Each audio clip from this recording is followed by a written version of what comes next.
Good evening, this is Cab, here to drive you crazy. And as you can tell that this is going to be my video on the Super Bowl. And what a great Super Bowl we are going to have. So obviously you can tell that I'm a Patriots fan, and I'm just excited about this Super Bowl no matter what, because obviously it's such a great matchup that it's hard to say that, you know, no one's not excited for this game. So obviously coming across with it first, yes, Patriots fan. One of my favorite, you know, football players is Gronkowski. And of course, there's going to be Tom Brady in this game as well. And it's hard to not support that, especially when you know that those two have been a staple for the team for almost the last 10 years in the New England system. So that's why it's such an interesting thing for me to know that they are with the Tampa Bay Buccaneers right now, who are in the Super Bowl going up against a team that has an opportunity to go back-to-back Super Bowl champions and the Kansas City Chiefs. So first and foremost, I will just talk a little bit about that actually, which is the fact that the Chiefs have an opportunity to go back-to-back, which has not happened since the 2003-2004 New England Patriots, who, you know, had started off their dynasty by winning against the Rams for the 0-1, beating Carolina 2 years later, and then obviously the Eagles the year after that, and is where I can still say is one of the more happier things as a Patriots fan that we can still say we still have, which is the fact that we are still the only team right now within at least, you know, this particular time period that has been the last team to win back-to-back Super Bowls. And of course, the only other opportunity that came with that was the Seattle Seahawks, who did end up beating the Denver Broncos, went back to the Super Bowl next year to, unfortunately, not run the ball on the 1-yard line and lose to the New England Patriots. Sorry, Seahawks fans. You know, it still baffles me to know that that happened.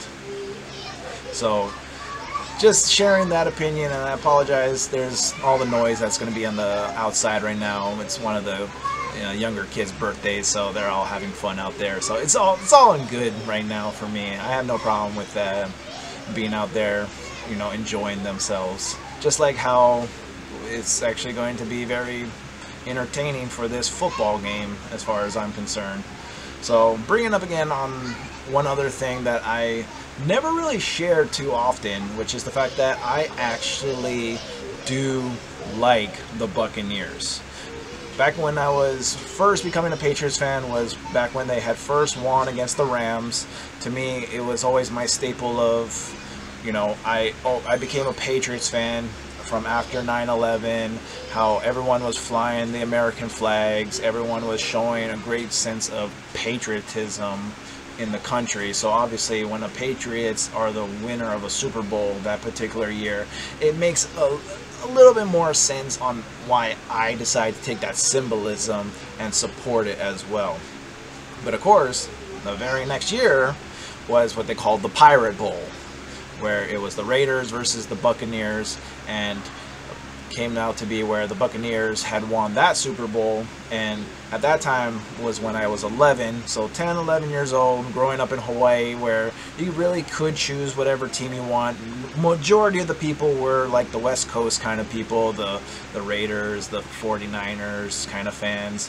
But to me, I kind of liked the thought of being a Buccaneers fan at that time as well. Didn't really like stick with me, because obviously you could tell I decided to become a Patriots fan all in all, over and over. But it's because I just decided to say I do like the Buccaneers for that particular point in my life where I really was starting to actually pay attention more to the NFL versus just always paying attention to the University of Hawaii Rainbow Warriors football team itself.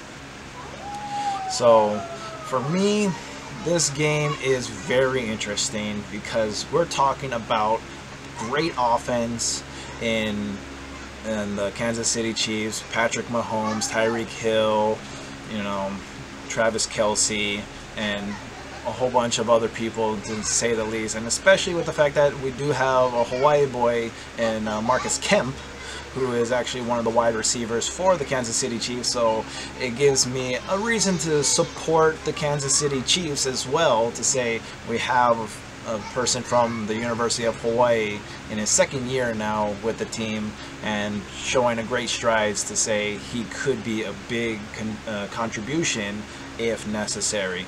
He hasn't had a lot of game time, but he had one big play earlier this year that was for like 55 yards or something, and it was still, sorry about that, was still his biggest play for the year for them. And he kind of was coming off from like a sore leg. I think it might have been a knee issue, but he was eligible for the championship game, and I would only assume that he's going to be eligible again for this game. But then we're also talking about one of the biggest things, which is Patrick Mahomes. A guy who can sling a football 80 yards if he wants to, and has that ability to scramble out of the pocket, to continue on making the plays, to, you know, allow his receivers more time to get open, and is probably top 3, top 2. He could be number 1 right now, as far as I'm concerned, at making the throw. You hardly see him overthrow people or underthrow or not put it directly where the ball needed to be. That's why you hardly see Patrick Mahomes making any kind of mistakes, any kind of interceptions, and what makes him so deadly in this system. But we're also going to talk about a little bit, which is the fact that the offensive line is very much hurt, and they will be a contributing factor to how well Patrick Mahomes is able to stand straight to throw these balls. If they can contain it well enough as the offensive lines are supposed to, then there's still no reason why the Kansas City Chiefs offense cannot be just scoring every single drive. But at the exact same time, the Buccaneers have one of the better defenses, especially for running defense, which is why I never really wanted to bring up too much on the running offense for the Chiefs, because I don't see them having a big running game. It will all be about Patrick Mahomes and all the receivers who have a better opportunity to try and pick apart the defensive backs. But that's nothing to shake their, tails at, because we're talking about, Dominican Sue and Jason Pierre-Paul being on that defensive line for the Buccaneers, which is already scary enough as it is, and White being the linebacker that they have, which has been such a huge playmaker for the Buccaneers all year long, that it's hard to say that this defense is just going to give up anything. But it comes down to how well the defensive schemes are able to take away Kelsey, take away Tyreek Hill, maybe even Sammy Watkins, because he could still be a big threat as well. And just see exactly what this defense can do to stop that. Because in the other side of it, where Tom Brady, Gronkowski, Godwin, Evans, I don't think Antonio Brown's going to be in this game. I almost believe they're gonna consider him ruled out by this particular point, and that in itself is also just another stacked team for offense. And I can't really speak too much on the defensive side for Kansas City, because they've been doing what they've been needing to do. It's amazing how good of a lineup that we have for this particular game coming up right now.